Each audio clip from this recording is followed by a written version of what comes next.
In this section, let's look at inputs. So inputs are pretty simple but pretty powerful concept of PineScript. So idea is that you can create a set of parameters, and after that you can use these parameters to modify behavior of your indicator or strategy without actually modifying the code.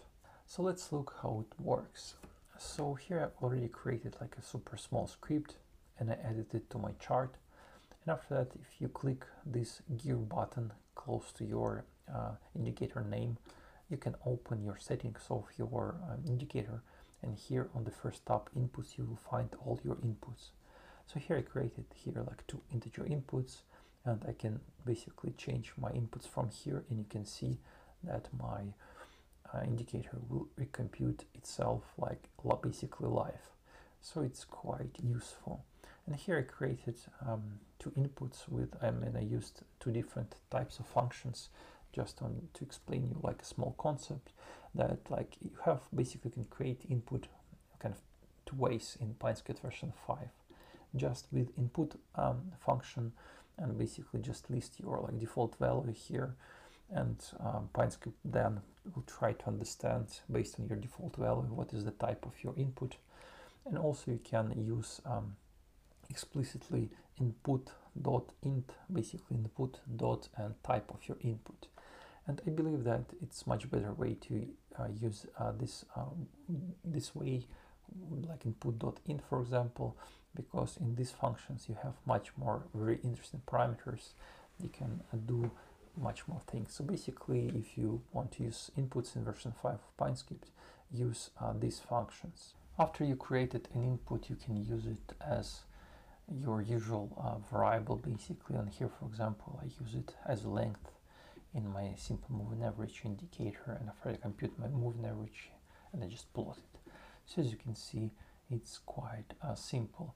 Now let's look at other types of inputs in PineScript. There is actually quite a lot of them. Let's check them all. So here I created like a small script with all types of inputs, and let's go through all of them just to understand how they work. So first is input.int input, and this is just integer input. I already showed you in my previous script. And actually you can also basically set up additional kind of values for your input. Basically you can set up what will be your minimal value, max value, and the step. And basically here, if you look at inputs themselves, for example, if I'll try to put here like 0, actually I cannot do that. It doesn't let me do like 101. It also won't allow me to do that as well. As you can see, it's pretty powerful in terms of limitations. And if I will click these buttons up and down, it will increase by 1 basically, because my step is 1. Second option for you to create your inputs, inputs is actually provide PineScript with just an options.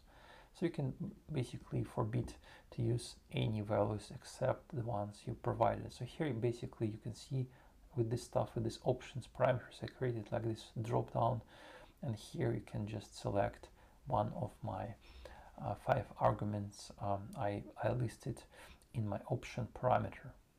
So second types is input.float, and here everything is the same as input.int. So idea is completely the same. You can do this with minval. So basically you can set up your minimal value, maximum value, and the step. And now if I will increase my float input, you will see that actually it's increased by just basically 0.5. And also I can also specify the same options for float as well. And here you can see I have like 5 different options for float, and I cannot select other arguments basically. Quite similar is string input. So you can create it with the input.string. Basically you can pass some like text here.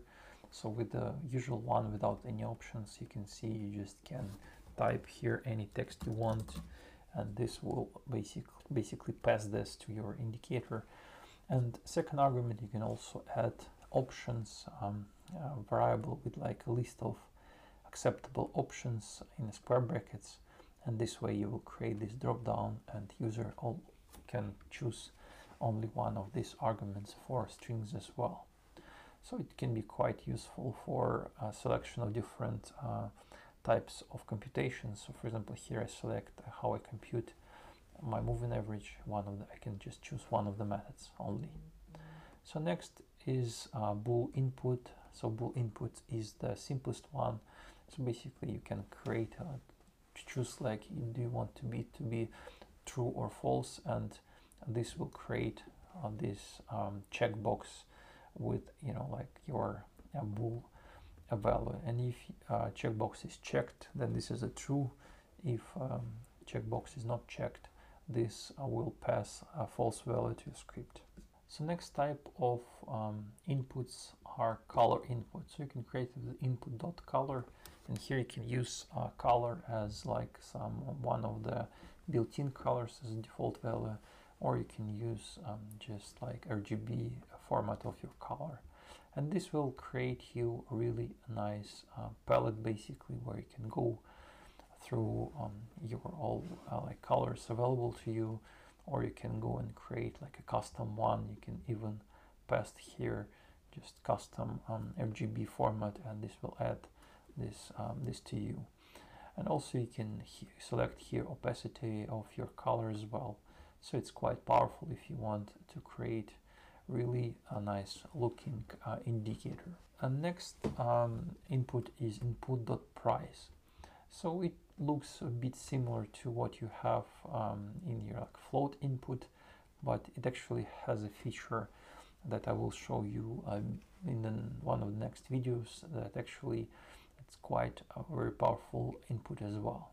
So next look at source input. So source input, you can create it with the input.source, and you can choose a source of for your indicator here, and by default here you have like 7 different values you can choose from. So open, high, low, close, average of high, low, average of high, low, close, and average of open, high, low, close. So it's quite simple, but for some indicators it might be pretty useful. Next input I use quite a lot in my scripts is symbol input. This is the input you can use to choose different symbols. So as you know, probably in PineScript you can create indicators based on many symbols, up to 40 symbols you can use. So you can also put the symbols in your inputs and just basically change them from your inputs without changing the code as well. So you can click here, and here you will see the same kind of change symbol dialog you see when you select your symbol for your main chart. So it's quite powerful. Also in PineScript you can use different time frames for your indicator. You can use multiple time frames as well. So you can select like an input with resolution, and there is 2 ways to create resolution input. One is just without any options, and this will create you an input that looks absolutely the same as your selection of your resolution for your main chart. But also you can restrict using only certain resolutions here, and the second resolution here I have only has 3 options I listed in my option parameters for this input. So next input is input.time, and with this input you can quite easily select date and time in your indicators. It can be useful for you if, for example, you want to backtest your strategy only from certain period and not for entire history. And it will create you very nice input where you can select like a date separately, and also you can select time as well if you're working with intraday data. And as you can see here, you have to, if you want to list like a default value, you have to use like a timestamp function in a similar format to pass your default value in to this function. Now we will speak about time functions a bit later in this course, but as you can see here, you can quite easily create this kind of inputs. So next look at input.session, and you also have like 2 ways of creating this session. So first one, you can just list your session. You can like put input.session function and just type your session in the following format. So basically you put here your hours and minutes of your session, beginning of session and end of the session, and you separate this by dash, and this is kind of your default value. And PineScript will understand this very nicely for you and will create you nice two inputs that will represent your session, and you can click on it. It will be drop downs when you can select beginning and end of your session.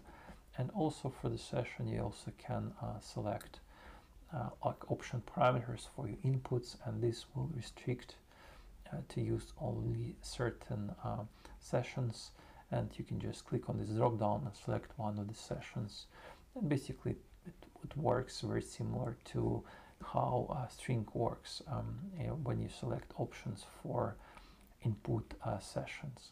So I think that's it about all the types of inputs available in PineScript.